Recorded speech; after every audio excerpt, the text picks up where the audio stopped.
Selamat malam jemaat sekalian yang saya kasih dalam nama Tuhan kita Yesus Kristus. Selamat malam. Bagaimana kabarnya? Baik. Itu kan semua baik dan kita sudah memuji nama Tuhan. Sekarang kita akan belajar firman Tuhan. Mari kita buka Alkitab kita dalam Mazmur pasal 16. Mazmur pasal 16 kita akan baca dari ayat pertama hingga ayat ke-11. Mazmur 16 ayat pertama hingga ayat ke-11. Jika sudah menemukannya, kita akan baca silih berganti ayat pertama, jemaat ayat kedua, demikian silih berganti hingga ayat yang ke-11. Mazmur 16. Miktam dari Daud. Jagalah aku, ya Allah, sebab padamu aku berlindung. Aku berkata pada Tuhan, Engkaulah Tuhanku, tidak ada yang baik bagiku selain Engkau. Orang-orang kudus yang ada di tanah ini, merekalah orang mulia yang selalu menjadi kesukaanku. Bertambah besar kesedihan orang yang mengikuti Allah lain. Aku tidak akan ikut mempersembahkan korban curahan mereka yang dari darah. Juga tidak akan menyebut-nyebut nama mereka di hidupku. Ya Tuhan, Engkaulah bagian warisanku dan pialaku. Engkau sendirilah yang meneguhkan bagian yang diundikan kepadaku. Tali itu terjatuh bagiku di tempat-tempat yang ramai. Ia milik pusakaku, menyenangkan hatiku. Aku memuji Tuhan yang telah memberi nasihat kepadaku. Ya, pada waktu malam hati nuraniku mengajari aku. Aku senantiasa memandang kepada Tuhan, karena Ia berdiri di sebelah kananku. Aku tidak goyah. Sebab itu hatiku bersuka cita dan jiwaku bersorak-sorak. Bahkan tubuhku akan diam dengan tentram.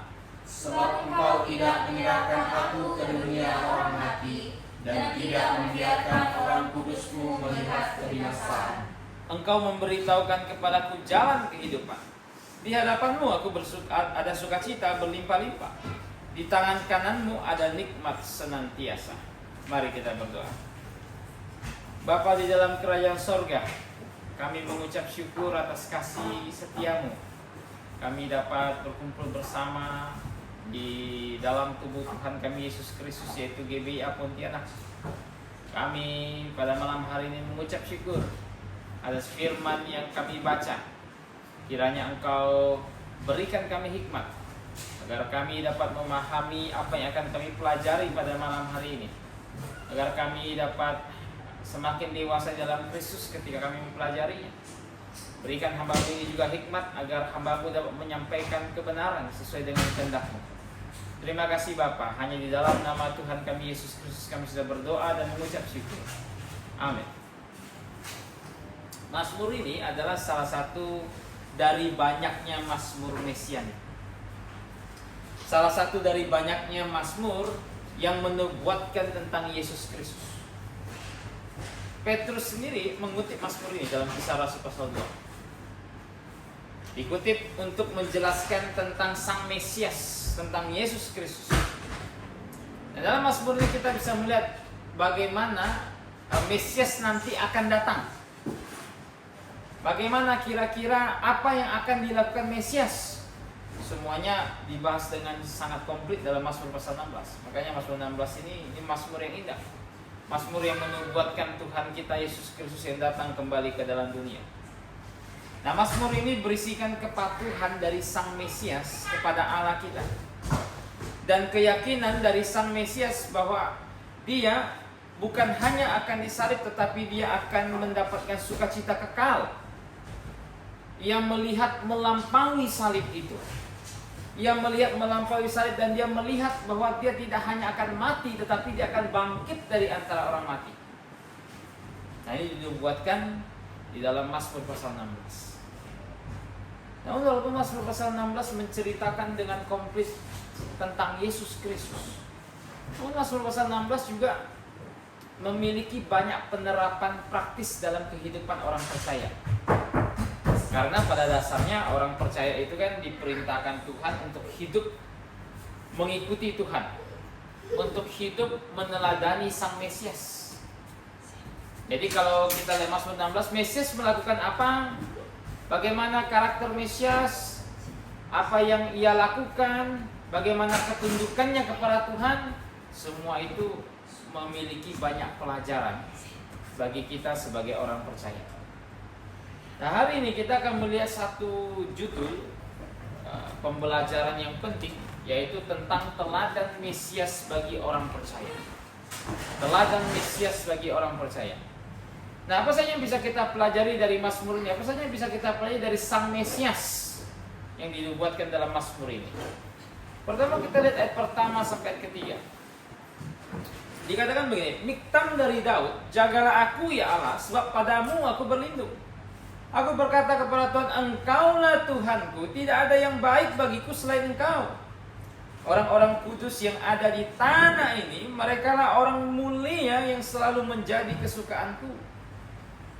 Nah, hal pertama yang bisa kita pelajari dari Sang Mesias adalah doa dari Mesias. Doa dari Mesias memberikan banyak pengajaran, memberikan banyak penekanan-penekanan teologis. Bahkan yang terpenting memiliki banyak penerapan praktis dalam kehidupan kita. Kita perhatikan, Yesus Kristus berdoa, karena sekali lagi saya katakan yang menubuatkan Sang Mesias, menubuatkan Yesus Kristus. Kita lihat bahwa Yesus berdoa dengan penuh gairah. Dia berdoa dengan penuh kepercayaan. Dia berkata bahwa Jehovah, bahwa Allah itu adalah Tuhannya. Nah, saudara, ini adalah hubungan persekutuan antara Allah Bapa dan Yesus Kristus. Bukan berarti Yesus bukan Allah. Bukan berarti Yesus bukan Allah. Bukan berarti Yesus tidak ilahi, bukan. Karena sekali lagi Mazmur ini menceritakan tentang dirinya yang datang ke dalam dunia. Menceritakan tentang dirinya yang inkarnasi, hadir di dalam dunia sebagai Sang Mesias. Otomatis Mazmur ini berbicara tentang kemanusiaan dari Yesus Kristus, kehadirannya di dunia sebagai Mesias. Dan sebagai manusia, Yesus Kristus datang ke dalam dunia. Tentu dia datang dengan bertuhan. Begitu. Dia sendiri katakan dalam Yohanes pasal 17 bahwa satu-satunya Allah yang benar adalah Dia. Begitu. Mengenal Dia sebagai satu-satunya Allah yang benar dan mengenal Dia yang Dia utus. Otomatis kalau Yesus datang ke dalamnya, kalau Mesias datang ke dalam dunia sebagai manusia, maka Ia pasti datang dengan konsep yang bertuhan. Begitu. Jadi sekali lagi saya katakan bahwa ini berbicara tentang kemanusiaannya, bukan keilahiannya.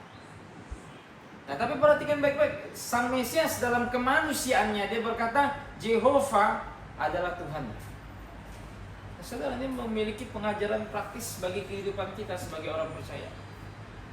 Seperti Yesus Kristus yang datang ke dalam dunia menjadi hamba sebagai manusia, berkata bahwa Allah adalah Tuhannya, demikian kita.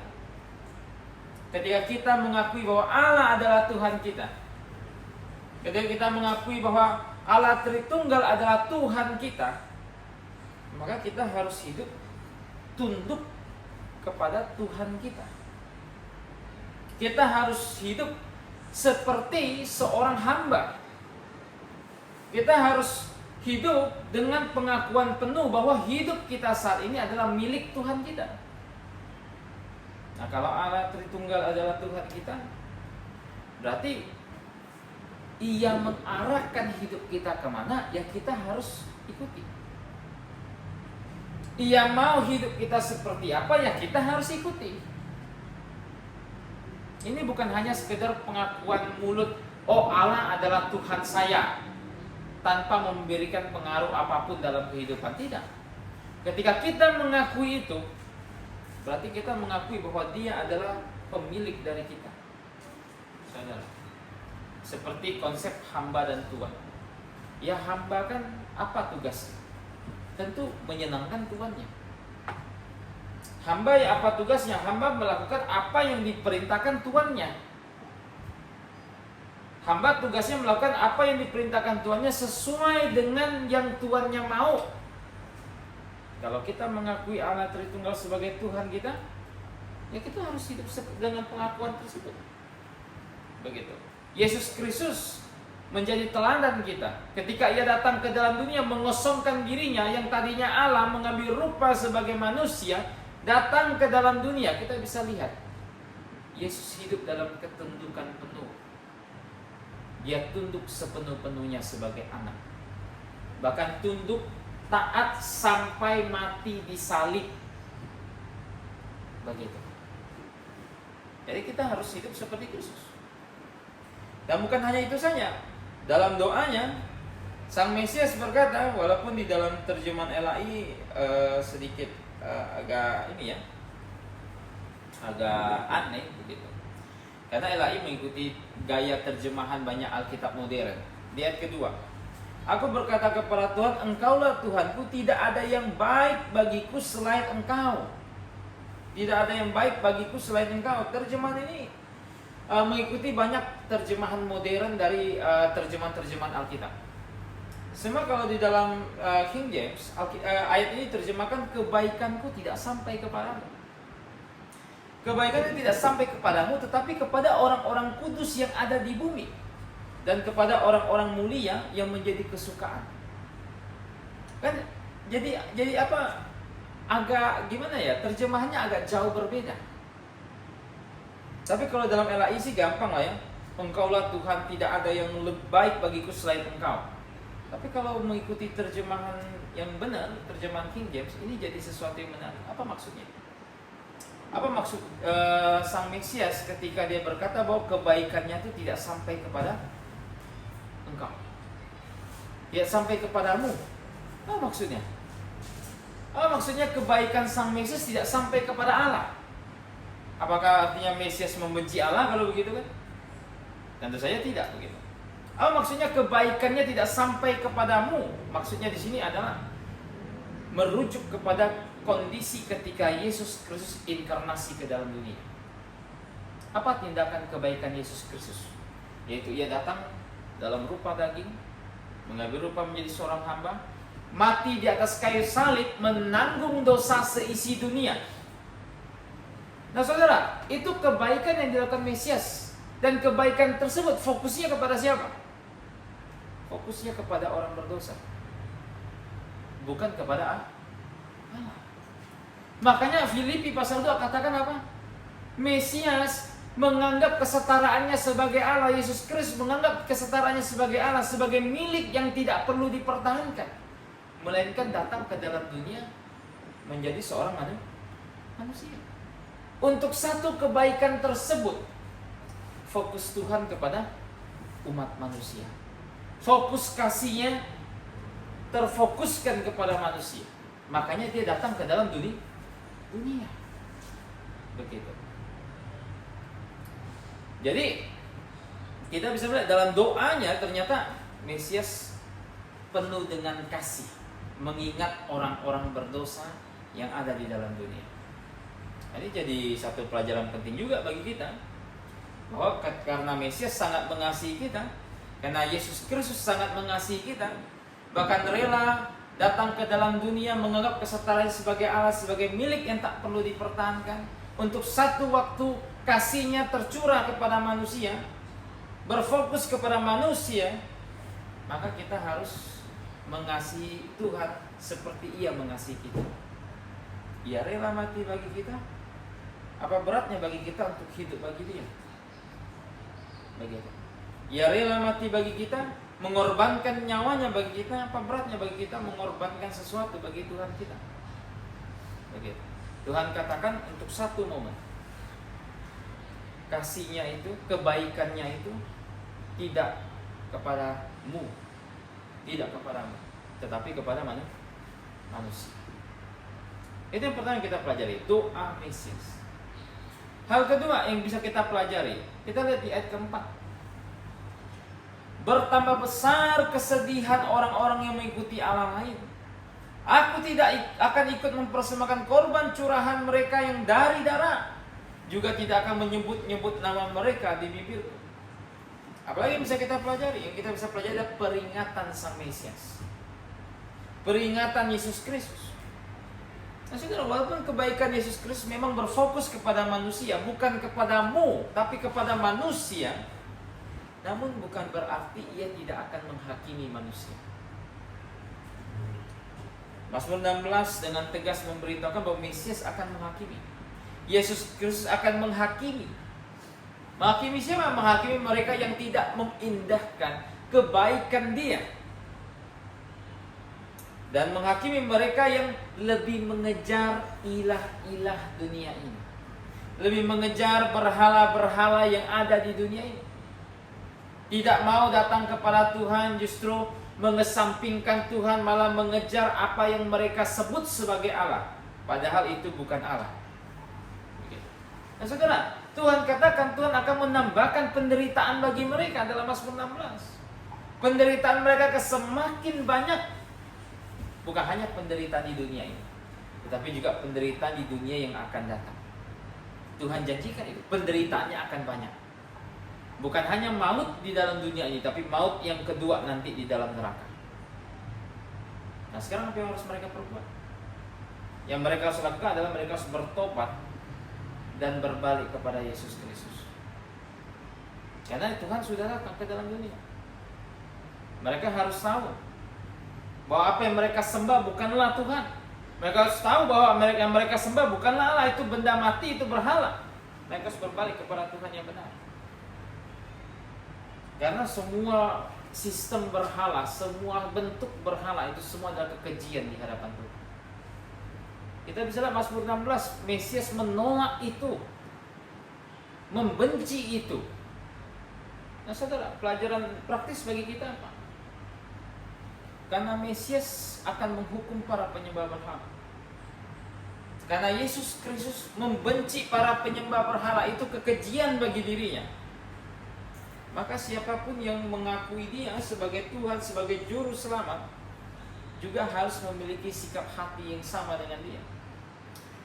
Sikap hati apa? Sikap hati yang menolak segala bentuk yang Tuhan katakan kekejian. Menolak segala bentuk dari kejahatan. Menolak segala sesuatu yang tidak Tuhan senangi. Itu semua ditolak. Begitu. Saya lihat banyak orang Kristen justru sebaliknya. Lebih menyukai apa yang Tuhan tidak sukai. Berusaha mencari-cari alasan untuk membenarkan apa yang mereka sukai. Berusaha membenarkan apa yang mereka sukai dan menganggap Tuhan juga akan memaklumi itu. Saya lihat seperti itu. Nah, saudara, siapapun yang mengakui Yesus sebagai Tuhan, menerima Dia sebagai juru selamat, harus tahu apa yang tidak dia senangi, apa yang ia benci, apa yang ia anggap kekejian. Semua itu mesti ditolak. Semua itu mesti dijauhi. Begitu. Beberapa waktu lalu, sudah cukup lama, saya pernah terjemahkan satu artikel tentang masalah pakaian wanita. Kalau masih ingat, saya terjemahkan dari satu artikel. Saya gak lupa pula siapa yang nulis artikel itu ya. Gitu. Dia alumni dari Maranatha Baptis. Gitu. Alumni dari Maranatha Baptis. Kemudian dia melihat ternyata sekolah dia yang lama itu mulai bergeser dari konsep tradisional, mulai mengarah kepada konsep yang agak liberal. Dahulu di masa dia kuliah, dia bilang perempuan-perempuan itu pakai rok semua. Tapi ketika ada perlombaan basket antar sekolah, dia diberikan sebuah siaran ulang untuk ditonton. Dia melihat justru perempuan-perempuan di Maranatha sekolahnya dulu mulai memakai pakaian yang merupakan kekejian bagi Tuhan. Mereka tidak lagi berbusana seperti wanita, mereka justru berbusana seperti laki-laki. Begitu. Dan di akhir artikel itu, saya masih ingat persis, si penulis berkata bahwa apa yang terjadi di sekolahnya itu, di Maranatha itu adalah kekejian bagi Tuhan. Wanita-wanita yang menyoraki para pemain basket dari Maranatha itu adalah kekejian di mata Tuhan. Tapi saudara, berapa banyak perempuan zaman sekarang yang tidak peduli persoalan ini? menganggap ya udah pakaian kan bebas-bebas aja, yang penting hati untuk Tuhan. Banyak orang yang menganggap apa yang keji tersebut sebagai sesuatu yang normal pada masa kini. Kita belum bicara banyak hal. Saya pernah ketemu ada orang yang menganggap ke gereja itu tidak begitu penting. Ya, zaman sekarang kan ada YouTube, nonton khotbah, nggak ke gereja nggak apa-apa, begitu. Saya nggak mau ke gereja, saya cukup nonton di YouTube saja. Saudara, ini kekejian di hadapan Tuhan. Tuhan membentuk yang namanya gereja, yang namanya tubuh Tuhan, yang Ia resmikan, yang Ia tabiskan, yang Ia lantik di dalam peristiwa kisah para rasul, untuk menjadi tempat bertemu, untuk menjadi tempat melayani, untuk menjadi tempat di mana umat Tuhan menyembah Tuhan. Dan kemudian ada yang berkata nggak penting ke gereja. Saudara, di sepanjang zaman Tuhan selalu menetapkan yang namanya tempat untuk berbakti, tempat untuk bertemu, tempat untuk menyembah, tempat untuk melayani. Tuhan selalu lakukan itu. Sebelum Israel ada, Tuhan bertemu dengan umatnya di Taman Eden pada Adam dan Hawa. Setelah itu di zaman Nuh, Tuhan bertemu dengan Nuh di Bahtera. Setelah itu, ketika Tuhan menjanjikan bahwa Abraham akan diberikan tanah Kanaan, Tuhan bertemu dengan umatnya di tanah Kanaan. Tetapi ketika Israel ada, Tuhan menentukan tempat yang Ia tabiskan, yaitu kemah suci. Kemudian bait suci. Pertama itu bait suci Salomo, habis itu bait suci kedua, bait suci Yerubabel. Dan gereja pada zaman sekarang itu pun ditentukan Tuhan untuk menjadi tempat pertemuan tersebut. Siapapun yang berkata ke gereja gak begitu penting, beralasan apapun, saya kurang serp dengan gereja sana, kurang begini, kurang begitu, saya nonton YouTube saja, itu sama dengan bergereja. Enggak, itu kekejian di hadapan Tuhan. Tuhan sudah mengatur semua orang harus berbakti, begitu. Nah saudara, apa yang Tuhan anggap kekejian jangan terima, tolak. Seperti Mesias, dia membenci apa yang merupakan kekejian, dia tolak itu semua. Kemudian apalagi bisa kita pelajari? Kita lihat dari ayat 5 sampai ayat 11. Cukup panjang, nanti kita akan coba ringkas. Ya Tuhan, Engkaulah bagian warisanku dan pialaku, Engkau sendirilah yang meneguhkan bagian yang diundikan kepadaku. Tali pengukur jatuh bagiku di tempat-tempat yang permai. Ya, milik pusakaku menyenangkan hatiku.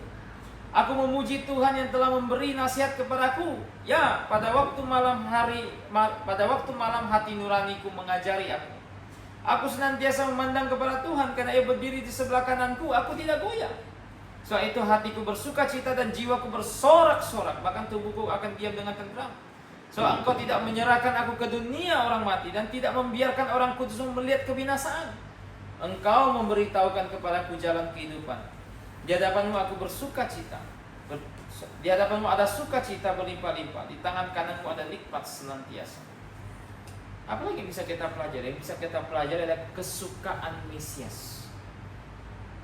Kalau tadi kan kita melihat peringatan Mesias, apa yang Mesias benci. Dan sekarang kesukaan Mesias. Apa kesukaan Mesias?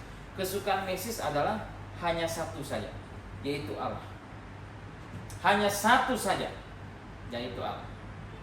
Sekali lagi saya katakan, ini berbicara tentang Yesus Kristus yang inkarnasi, datang sebagai manusia. Bukan berarti Mazmur 16 mengajarkan Yesus bukan Allah, bukan. Mazmur 16 berbicara tentang kemanusiaan Yesus Kristus. Nah, kita lihat kesukaan Mesias hanya ada pada Allah. Kenapa bisa demikian? Kita akan lihat. Kita mulai misalnya dari ayat ke-5 sampai ayat ke-6. Kita melihat di situ Mesias menyukai Allah. Kenapa? Karena Allah menyediakan warisan bagi dia. Ayat 5 sampai 6 kita bisa lihat ada warisan bagi Mesias, ada sesuatu yang diberikan kepada dia. Dan di dalam Alkitab kita tahu itu. Yesus Kristus dijadikan kepala atas ciptaan yang baru. Dia diutamakan dalam segala sesuatu, bahkan dalam ciptaan baru dia yang paling utama. Segala sesuatu diletakkan di bawah kakinya. Ia diberikan nama di atas segala nama. Dia mendapatkan sesuatu yang berharga. Kenapa? Karena dia Mesias. Begitu. Nah, apa yang bisa kita pelajari dari hal ini, kan begitu? Apa yang bisa kita pelajari dari hal ini? Sama seperti Yesus Kristus. Sama seperti dia yang datang ke dalam dunia, ia memiliki sesuatu, ia mendapatkan sesuatu ketika ia datang ke dalam dunia. Demikian juga kita. Kita pun memiliki warisan. Namun kita memiliki warisannya itu karena kita di dalam Kristus. Kita punya warisan, saudara. Kita telah diangkat jadi anak. Kita bukan lagi orang asing, kita telah menjadi anak Allah, diangkat menjadi anak di dalam Kristus. Tuhan katakan karena kita telah menjadi anak, maka kita ahli waris bersama dengan Kristus. Ahli waris apa? Kita banyak. Ahli waris hidup kekal sudah pasti. Ahli waris kerajaan sudah pasti, karena kita nanti akan memerintah bersama Kristus. Ada banyak sekali warisan yang Tuhan janjikan, yang kita warisi di dalam Kristus. Tapi nggak hanya itu. Mesias suka dengan Allah karena Allah menuntun hidupnya di saat dia datang ke dalam dunia sebagai manusia. Karena Allah menuntun hidupnya, Mazmur 16 ayat 7-8, ia mau tunduk kepada Allah dengan sepenuhnya. Sekali lagi ini bicara ketika ia inkarnasi, ia datang sebagai manusia seutuhnya. Nah saudara, ketika Yesus Kristus datang ke dalam dunia sebagai manusia seutuhnya, dia lemah. Kita bisa lihat dalam catatan Alkitab, dia terkadang capek, letih, dia lemah begitu sebagai manusia. Namun dari sifat kealahannya ya tentu tidak lemah, tapi sifat kemanusiaannya dia lemah. Nah, jika dia datang dalam wujud manusia, dalam sifat kemanusiaannya itu yang lemah itu, maka sangat wajar kalau dia mesti tunduk seutuhnya kepada Allah, yang membimbing dia, yang menuntun dia, yang mengarahkan langkah kaki dia. Nah, sama dengan Mesias. Kita pun demikian, kita harus tunduk sepenuhnya pada Allah. Allah memberikan kepada kita instruksi melalui firman-Nya, memberikan instruksi melalui Roh-Nya. Apa yang diberitahukan kepada kita, kita tunduk seutuhnya dengan sempurna di hadapan Allah, seperti Yesus Kristus. Dan Yesus Mesias sangat senang dengan Allah. Kenapa? Karena Mesias memiliki rasa aman bersama dengan Allah. Sudah di Mazmur pasal 16 kita lihat tadi bahwa Mesias dinubuatkan dia tidak akan mati selama-lamanya. Dikatakan di Mazmur 16 kan bahwa dia tidak membiarkan orang kudusnya itu melihat kebinasaan. Nah saudara, Daud yang tulis Mazmur ini, dia sudah mati. Kuburnya masih ada. Tulang belulangnya masih terletak di situ. Otomatis ini tidak berbicara tentang Daud. Karena Daud berarti melihat kebinasaan. Dagingnya membusuk. Tapi dinubuatkan bahwa dia, Sang Mesias, tidak akan mati selama-lamanya. Dia tidak akan melihat kebinasaan. Karena kenapa? Karena dia bangkit dari antara orang mati. Itulah sebabnya Sang Mesias memiliki kesenangan yang sangat besar pada Allah. Karena ia tahu bahwa Allah tidak membiarkan dia selama-lamanya dalam kubur. Dia bangkit dari antara orang mati. Begitu. Nah, demikian juga kita. Kita pun sama. Kita memiliki rasa aman bersama dengan Allah kita. Kita memiliki perlindungan dari Allah kita. Maka dari sebab itu, kira-kira harus seberapa sukakah kita dengan Allah?